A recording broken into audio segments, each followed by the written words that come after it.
Hey guys, welcome back to another video. Today I'm going to go over some Metroidvania type indie games that maybe you haven't heard of. Some of these I have played and I do own, and then two of these I have not played, but one is actually not out yet, and I'll go over that last in the video. But yeah, here are 5 Metroidvania games you should check out and keep an eye out and enjoy.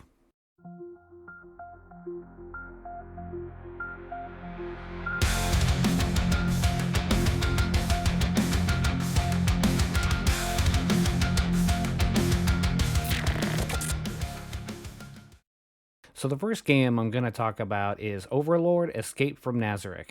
Now it is based off the Overlord anime, if you are not familiar with that. And it is also one of the few where you pretty much play as an antagonist.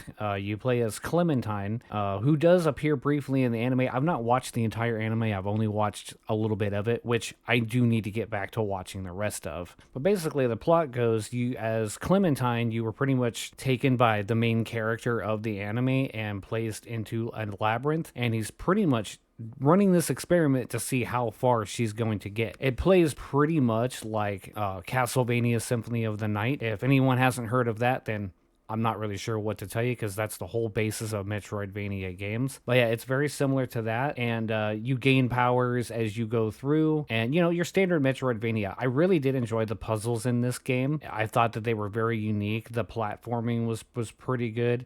I didn't play through this whole game. Eventually, I will have to go back. I have this problem where I will play through part of a game and then I end up moving on to another game. And then I go back to the game that I started previously. I do need to learn how to actually finish games sometimes. If I'm really into it, then yeah, I'll play that game until it's finished. But so far, from what I have played of this game, which it has been a little bit, I highly recommend this game and you should definitely check it out. And as usual, I will leave links to all of these games to the Steam store pages in the description below. The next one I'm going to talk about is another anime-based Metroidvania game called Deedlit in Wonder Labyrinth. It's based off the record of Lodoss War anime, which my understanding is it was supervised by the original creator and is canon to the entire series. This is another one that very much resembles Castlevania Symphony of the Night. In fact, this one's probably the closest. I always thought it was a cool effect that she had the after imaging when she was moving around the screen. One unique thing about this game that I thought was you can change elements. So there's sections of the game where there might be wind or fire or something like that, and you have to change the element to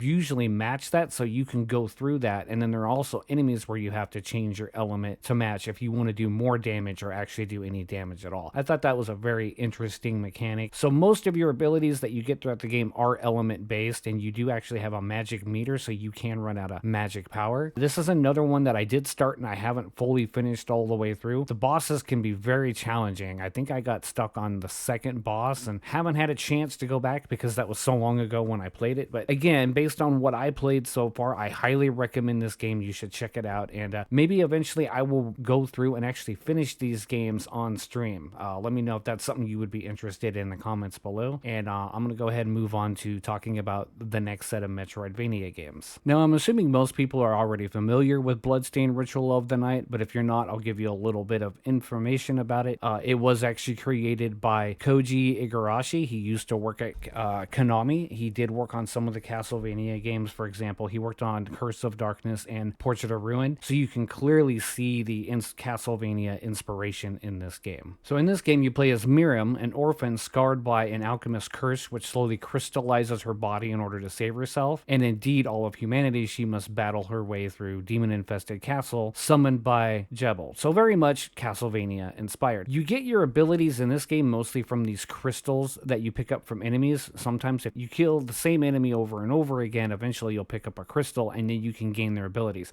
There are tons and tons of abilities in this game, and they can help you through the game. The really important abilities you get to progress through games where they might have a section that's locked out because you don't have the right ability to get through there, those you get from the main bosses. But it is really fun to see all the different abilities you can get, all the different items you can pick up and equip. It's a very, very fun game, and it also does take inspiration from Symphony of the Night, where if you beat the final boss, quote unquote final boss, in a certain way, then you can unlock unlock more of the map. Otherwise, you can get a bad ending and then not see what the rest of the game has to offer. I highly recommend this game. Any person who loves Metroidvania probably already owns this game, but I wanted to throw it on the list because it's worth mentioning.